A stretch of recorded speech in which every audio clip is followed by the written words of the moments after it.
I would like to come back to an earlier point, if I may, too, and that is the notion that atheists are somehow the intelligentsia among us and so forth. I think this is just completely false. The spate of new books published by the new atheists like Harris and Hitchens and Dawkins and so forth are not sophisticated books intellectually. These are, for the most part, angry, bitter diatribes against religion. And while someone like Dawkins may be a good scientist in his field, when he begins to talk about philosophy and theology, he is merely a layman. And The God Delusion is a very unsophisticated book intellectually. As a philosopher, I was just appalled at the arguments he gives in that book.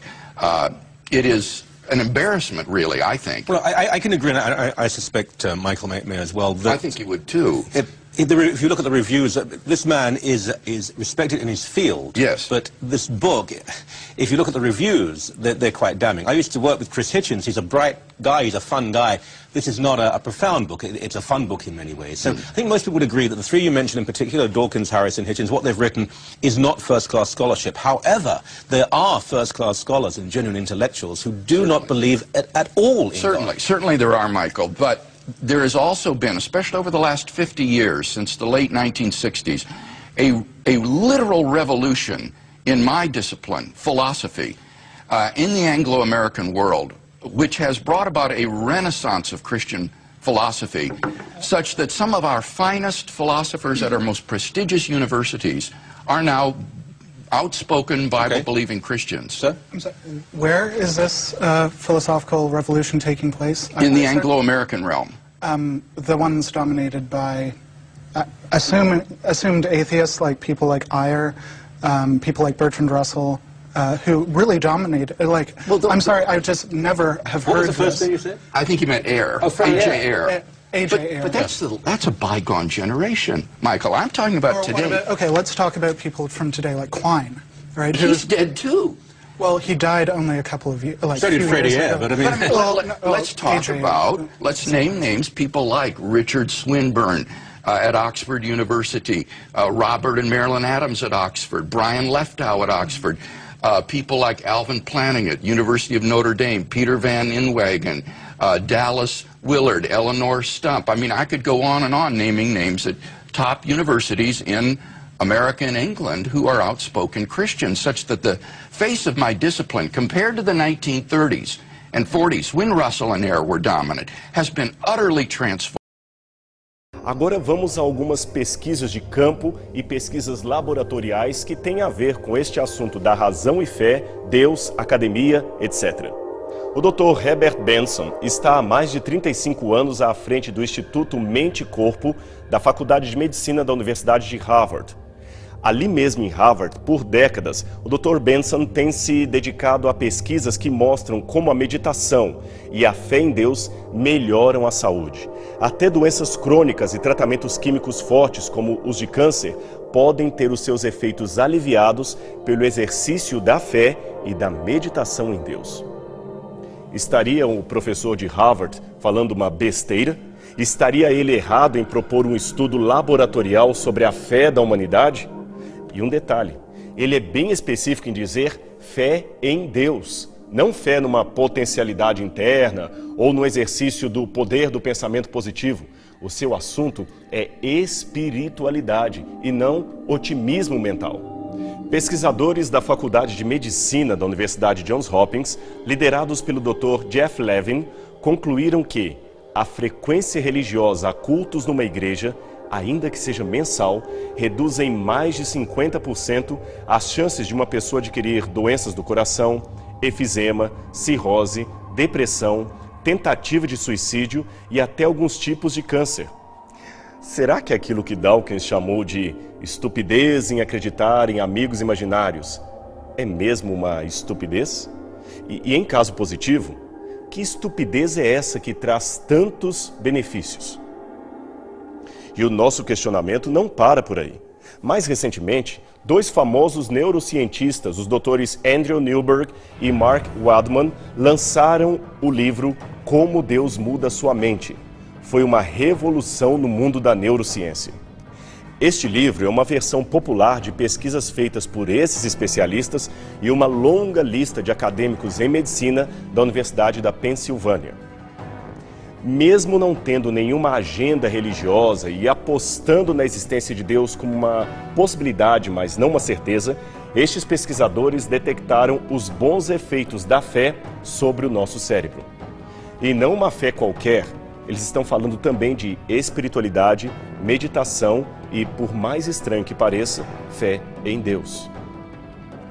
Outros cientistas também fizeram pesquisas semelhantes e independentes e chegaram não apenas a resultados parecidos, como também apresentaram conclusões adicionais ainda mais fortes à teoria do chamado ponto divino no cérebro humano.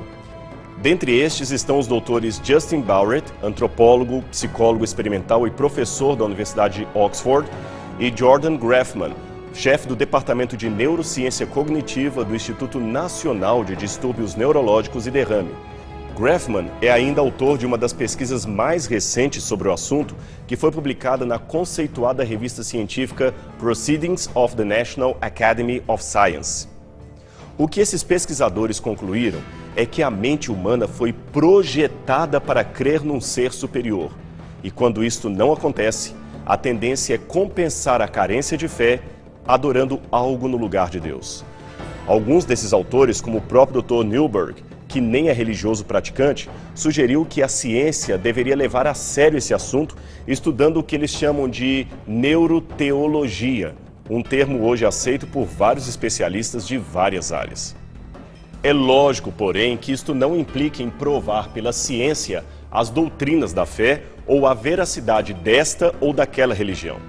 Isto nem prova necessariamente a existência de Deus, apenas aponta para o fato de que nós nascemos com propensão para nos voltar a algo superior que tem todas as características de Deus. Quanto às verdades da fé, por exemplo, saber se Jesus é mesmo Filho de Deus ou se o Apocalipse finalmente cumprirá todas as suas profecias, estes são temas de outro departamento que não podem ser avaliados à luz do método científico. Essas pesquisas, repetimos, se limitaram a comprovar que a nossa mente é estruturada para crer. Noutras palavras, a nossa natureza humana foi projetada para raciocinar, levando em conta a realidade espiritual do universo em nosso redor. Logo, querer exigir que um aluno ou pesquisador universitário deixe do lado de fora da faculdade a sua fé, querer que ele veja apenas o aspecto material da realidade, ignorando ou negando outros aspectos espirituais ou divinos, equivale, em última instância, a pedir que ele interrompa os mecanismos normais do raciocínio humano, que se limite a ser cético e materialista.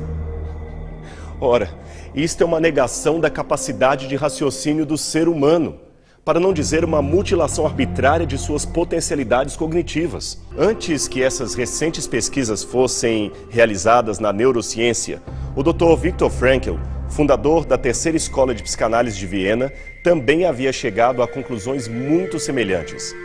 Como psicanalista, ele afirmou que o ser humano foi projetado para crer num ser superior e adorá-lo. E mais, neuroses sérias poderiam decorrer da mera negação desta realidade do nosso ser. E você deve estar se perguntando qual foi a reação dos ateus em relação a estas pesquisas. Afinal, muitos acadêmicos de diversas outras áreas também chegaram a estas conclusões acerca da relação íntima entre o nosso cérebro e a fé em algum tipo de Deus. E então, o que disseram os ateus acerca de tudo isto? Bem, eles também admitem essa projeção para o sagrado. Aliás, até mesmo Darwin admitiu isto ao dizer em seu livro A Origem do Homem, escrito em 1871, que a disposição humana para crer em agentes espirituais é incrivelmente uma predisposição universal. Mas a explicação de um ateu, é claro, é bem diferente e bem interessante. Inspirados em Sigmund Freud, o pai da psicanálise, que também era ateu, eles dizem que a fé e a busca do sagrado é uma ilusão infantil danosa que precisa ser superada pelos seres humanos. Alguns chegam a ser mais radicais ainda, como o escritor e psicólogo clínico Darryl Ray, autor do livro O Vírus de Deus. Ele declara que a religião é um parasita que atinge o cérebro e enfraquece a pessoa. A mudança de hábitos, a conversão a uma nova fé religiosa é para ele o sintoma deste vírus que atinge a mente, e isto só se resolve com tratamento especializado. Imagine então que um traficante de drogas que abandonou o narcotráfico porque se converteu para uma religião seria na verdade alguém acometido por uma doença que precisa ser curado. Tratá-lo nesse caso equivaleria a fazer com que ele volte para o crime? Irônico, não é mesmo? As evidências não apenas mostram que a fé é algo bom, mas também mostram que ela é totalmente compatível com o mundo acadêmico. Aliás, uma enquete feita em 2007 com 1.646 acadêmicos de 21 renomadas universidades americanas demonstrou que 60% de todos os físicos, químicos e biólogos entrevistados afirmavam com segurança: eu creio em Deus. Essa pesquisa foi publicada no próprio ano de 2007 na revista indexada Social Problems, especializada em assuntos de sociologia. E então, seriam mesmo estúpidos aqueles que creem em Deus, ou como dizem os neoateístas, aqueles que creem em amigos imaginários? Se isto é verdade, estamos na pior crise intelectual de todos os tempos, pois títulos de mestrado e doutorado estão sendo conferidos a pessoas estúpidas. Alguém certa vez comparou a crença a Deus a acreditar em Papai Noel, mas eu nunca vi título de PhD sendo dado a alguém porque admite a existência de Papai Noel. Mas muitas pessoas que acreditam na historicidade do Gênesis têm os seus títulos conferidos por respeitadas universidades ao redor do mundo. E o que é pior, pessoas que mostraram altíssimos resultados em testes de QI ou aptidão intelectual.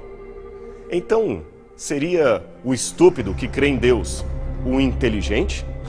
Seria o estúpido um gênio? Eu pensava que estupidez e inteligência eram coisas opostas. Ou será que o conceito de estupidez dos neo-ateus não passa de preconceito e racismo intelectual? Seria democrático uma universidade impedir um aluno ou pesquisador de refletir racionalmente sobre a sua fé? Creio que não. Aliás, o qualitativo de estupidez se aplicaria nesse caso à quase totalidade da população mundial. Afinal, estatísticas feitas por diferentes entidades apontam entre 95% e 97% a fatia populacional que ainda crê em algum tipo de divindade. E então, seríamos nós, os 90 e tantos % que cremos em Deus, todos estúpidos? A mídia, é claro, tem nos últimos anos exercido um papel fundamental ao divulgar entusiasticamente o ideário secularista. O questionamento à existência de Deus e aos valores religiosos apresenta uma quebra tão grande da tradição humana que muitos jornalistas viram aí uma oportunidade de marketing e divulgação de imagens. O povo, conforme a conclusão de um publicitário, parece se interessar por notícias que tragam a quebra de um paradigma e, quanto mais sensacionalista for a matéria, mais ela venderá. Foi talvez desta maneira que alguns conceitos acerca de Deus, que antes ficavam restritos ao debate acadêmico, tornaram-se familiares ao povo mais amplo, que muitas vezes recebe a informação de maneira mutilada, unilateral ou desprovida de um arcabouço filosófico que contextualize o seu conteúdo. E, infelizmente, é desta maneira que a bandeira do ateísmo tem sido levantada nos últimos tempos. E o que as pesquisas apontam? Bem, vamos sistematizar a tese inicial dos céticos nas palavras do Dr. Rodney Stark, que por mais de 30 anos lecionou sociologia na Universidade de Washington.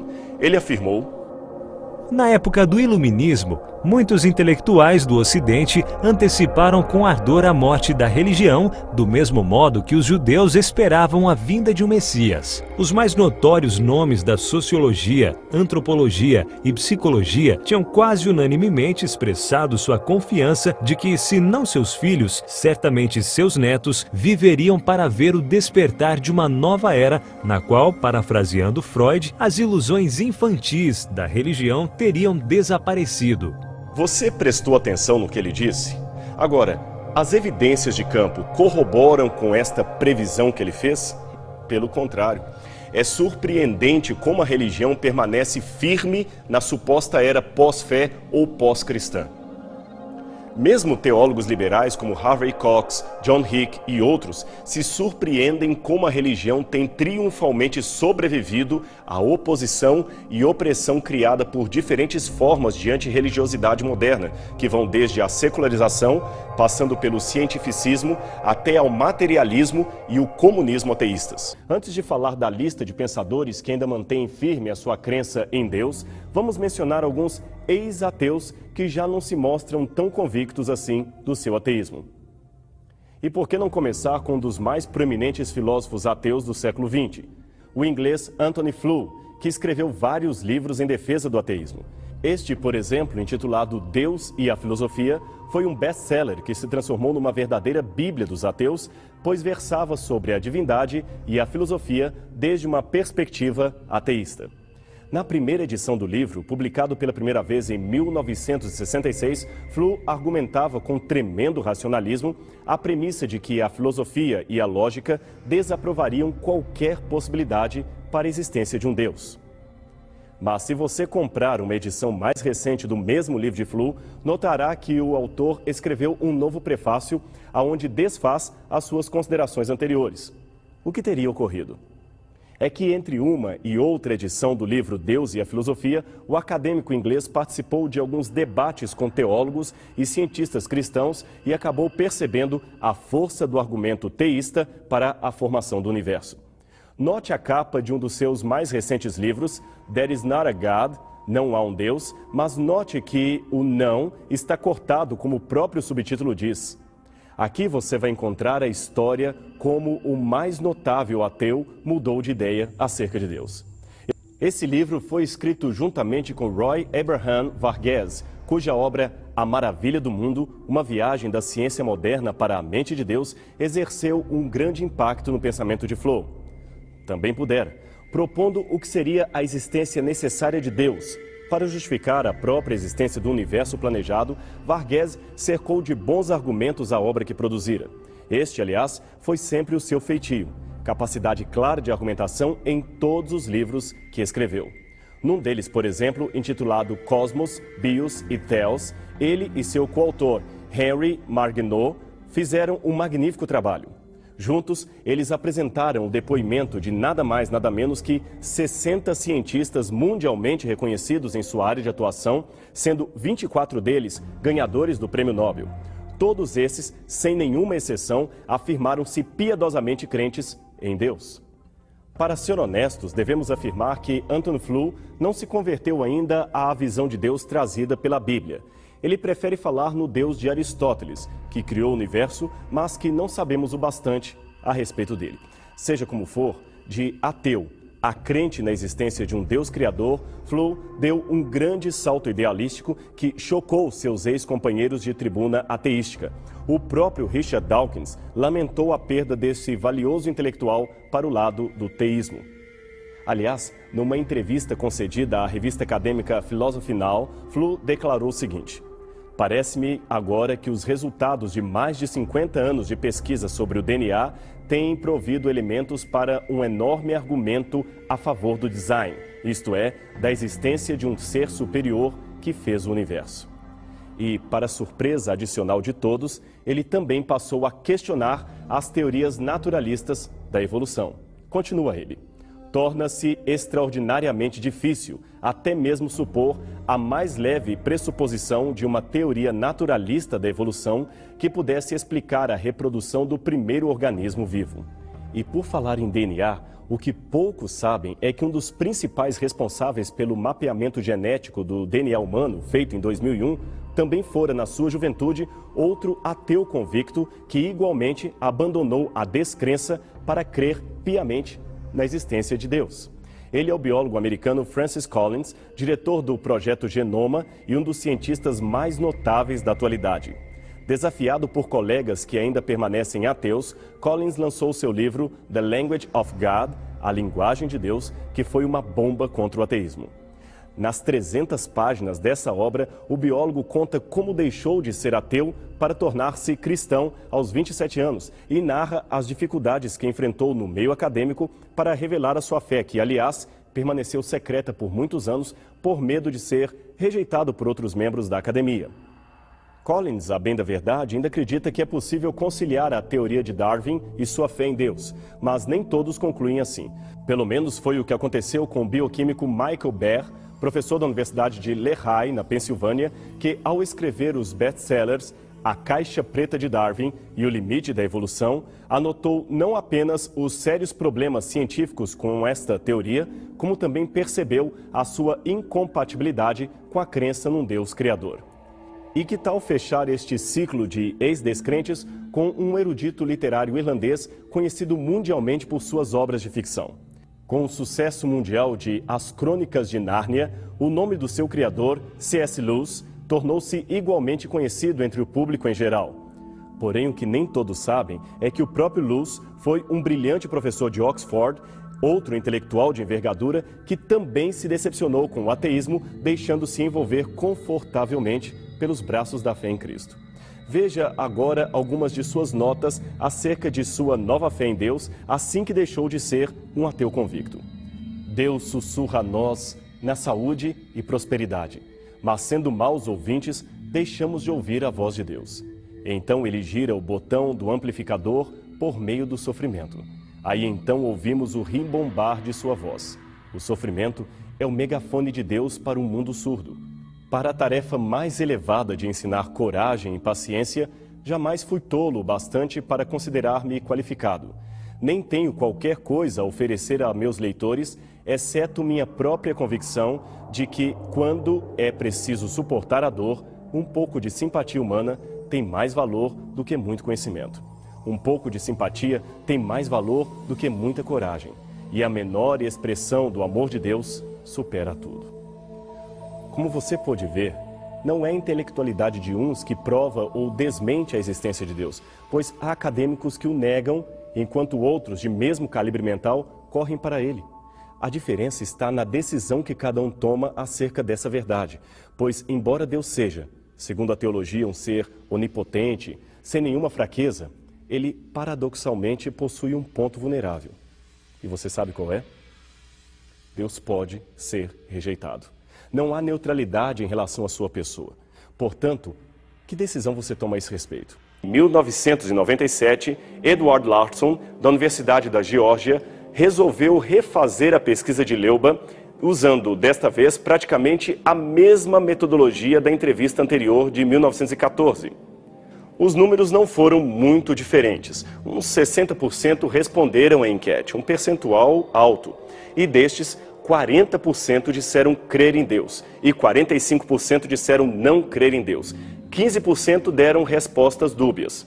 Seguindo ainda o caminho de Leuba, Larson também entrevistou alguns que ele considerou os maiores cientistas da América e também notou que, entre eles, o percentual de descrentes aumentou para 72% dos entrevistados. Vamos parar para pensar um pouco sobre estas duas pesquisas. Se os dados de Larson estiverem corretos, já temos um elemento para desmentir o prognóstico de Leuba de que a fé iria diminuir, pois os números permaneceram praticamente os mesmos. Também não vimos nada de 90% ou 99% dos cientistas declarando-se ateus, como se diz por aí. Isto é claramente, portanto, uma lenda urbana. Mas ainda há algo a analisar nesses números. Em primeiro lugar, o subjetivismo dos pesquisadores em decidir quem eram os grandes cientistas e quem eram os cientistas medianos. Ora, isto é muito abstrato, principalmente se estamos medindo níveis de inteligência. Veja, você poderá encontrar em meio aos chamados Dalit, os mais miseráveis e rejeitados da Índia, um garoto com capacidade de raciocínio semelhante a de um gênio, mas que o mundo nunca conhecerá porque viveu e morreu como um intocável da religião hindu. E, igualmente, poderá encontrar na Universidade de Yale um estudante mediano que está ali apenas devido ao aproveitamento de oportunidades sociais do que devido ao fato de ser realmente um gênio. E tem mais. Esses dados de ambas as pesquisas foram seriamente questionados por especialistas em antropologia social, estatística e história. A doutora Eugene Scott, por exemplo, antropóloga social e premiadíssima diretora executiva do Centro Nacional para Educação e Ciência dos Estados Unidos, declarou que a pesquisa de Larson, assinada juntamente com Larry Withen e publicada na Nature, foi apressada e sem dados confiáveis para basear as suas conclusões. E antes que alguém pense que a doutora Scott é uma religiosa fundamentalista, saiba que foi ela quem liderou em 1980 um movimento para se proibir o ensino do criacionismo nas escolas públicas do Kentucky. Estamos, portanto, falando de uma evolucionista de renome que não reconhece as conclusões ou os dados dessas pesquisas. Outro que também criticou de maneira ainda mais pontual as conclusões de Larson foi o Dr. C. Mackenzie Brown, que é historiador das religiões formado por Harvard e Stanford. Ele notou que, além de apresentar problemas técnicos de demografia e também de amostragem dos entrevistados, ambas as pesquisas de Larson e Leuba falharam ao sustentar uma visão monolítica de Deus, de religião e de descrença. Aliás, a doutora Scott notou a mesma falha. Ambas as pesquisas tinham esse problema. Elas falavam sobre Deus mais ou menos assim: marque sim ou não diante da declaração abaixo. Eu creio em um Deus que está em efetiva comunicação intelectual com a humanidade, isto é, um Deus a quem podemos orar na expectativa de responder à nossa prece. Ora, havia muitos dos cientistas entrevistados que não eram ateus, mas deístas, isto é, criam em Deus, mas não na sua atuação em responder orações. Outros eram panteístas e criam em Deus, mas não no sentido pessoal que apontava a enquete. E havia outros ainda que criam em Deus, mas não sabiam como descrevê-lo. Todos esses, é claro, marcaram com um não à questão formulada e foram interpretados como ateus pelos idealizadores da pesquisa. As suspeitas de erro aumentaram depois que Lawrence Lacone, professor de economia do Chapman University, na Califórnia, resolveu, juntamente com seu grupo de estatísticos, examinar todos os dados sobre preferência religiosa reunidos por diversos institutos de pesquisa desde 1972 até 1990. E eles descobriram que, ao contrário do que diziam os mais pessimistas, a maior parte dos cientistas cria em Deus ou em algum tipo de divindade. De um modo geral, como você pode ver na tabela 2, apenas 11 a 21% dos professores acadêmicos e universitários demonstravam-se avessos à religião. E 66% chegaram a se declarar crentes na vida após a morte. Bem, para tirar a prova dos 9, a doutora Elaine Howard Eklund, que é socióloga da Rice University, fez uma nova pesquisa publicada mais recentemente que resultou na publicação em 2010 do livro Ciência versus Religião, o que os cientistas realmente pensam. O livro foi publicado pela Universidade de Oxford e contém uma enquete com aproximadamente 1.700 acadêmicos que poderiam ser considerados da elite americana se quiséssemos seguir o modelo elitista de Leuba. A pesquisa cobriu os anos de 2005 a 2008 e selecionou propositadamente apenas professores das seguintes universidades americanas: Columbia, Cornell, Duke, Harvard, Johns Hopkins, MIT, Princeton, Stanford, Penn, UC Berkeley, UCLA, University of Chicago, University of Illinois, Urbana-Champaign, Michigan University, Minnesota University, UNC Chapel Hill, Washington University Seattle, Wisconsin e, finalmente, Yale. O resultado da pesquisa mostrou que aproximadamente 50% dos entrevistados se diziam religiosos. E dos outros 50%, uma boa parte se qualificou como empreendedores espirituais, isto é, gente que está em busca de algum tipo de sentido espiritual para a sua vida. 1 de cada 5 entrevistados se demonstrou religioso praticante e, finalmente, apenas uma minoria, 34%, se diziam convictamente ateus. Foi ainda uma surpresa para a pesquisadora descobrir que destes que se diziam ateus, uma considerável parte estava envolvida em algum tipo de agremiação religiosa. Eram os mencionados empreendedores espirituais. Um detalhe a mais sobre a pesquisa da doutora Elaine. Ela também descobriu que a maioria dos casos de ateísmo que encontrou, a decisão que eles tiveram entre crer e não crer em Deus foi tomada antes que a pessoa entrasse para a carreira acadêmica. A família, nesse caso, tem um papel muito importante. Os entrevistados ateus costumavam vir de famílias que já não acreditavam em Deus ou nas quais a religião não tinha muita importância. Alguns ainda mostravam em seu ateísmo uma revolta contra uma criação religiosa tremendamente severa. Já os cientistas que tinham fé costumavam vir de famílias em que a religiosidade era considerada fundamental e, além disto, que nutriam boa relação entre os membros. A ciência, nestes casos, costumava ser até algo benéfico. Quando o cientista vinha de uma família com visões fundamentalistas, como ocorre com certos grupos religiosos comuns nos Estados Unidos, o seu trabalho como cientista acabava atenuando aquele fundamentalismo, levando a pessoa a visões mais moderadas e não necessariamente liberais e muito menos ateísticas, porém mais equilibradas em relação ao mundo e à natureza. E eles não eram, de fato, em nada ateus. O fato é que hoje a ciência, com muito mais dados do que o passado, acaba inevitavelmente levando o pesquisador a pensar em Deus, mesmo que seja para negá-lo. O que eu quero dizer é que, se a crença num Deus criador fosse algo tão ridículo quanto crer em Papai Noel, como aliás afirmou Dawkins, nenhum acadêmico, nem ele mesmo, precisaria de tantas páginas para refutar esta crença. O movimento, comumente chamado de novo ateísmo, passa a impressão de que se tornou intelectualmente indefensável a crença num Deus todo-poderoso, o Criador do céu e da terra.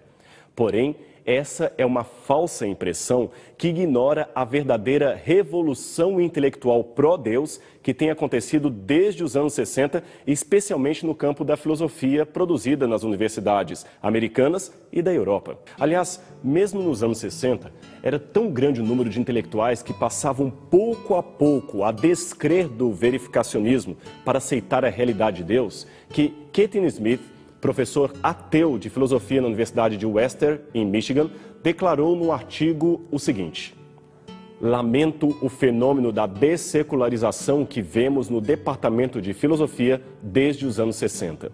É triste ver a passividade dos naturalistas em meio ao grande número de teístas, isto é, crentes, talentosos e inteligentes que estão entrando para o mundo acadêmico atualmente. Deus, de fato, não parece estar morto na academia. Ele voltou à vida nos anos 60 e agora está vivo como nunca nos departamentos da Faculdade de Filosofia. Agora, por outro lado, nós que nos dizemos crentes em Deus, não devemos jamais pagar o mal com o mal, o xingamento com outro xingamento. O que Jesus disse é: amai vossos inimigos e orai pelos que vos perseguem.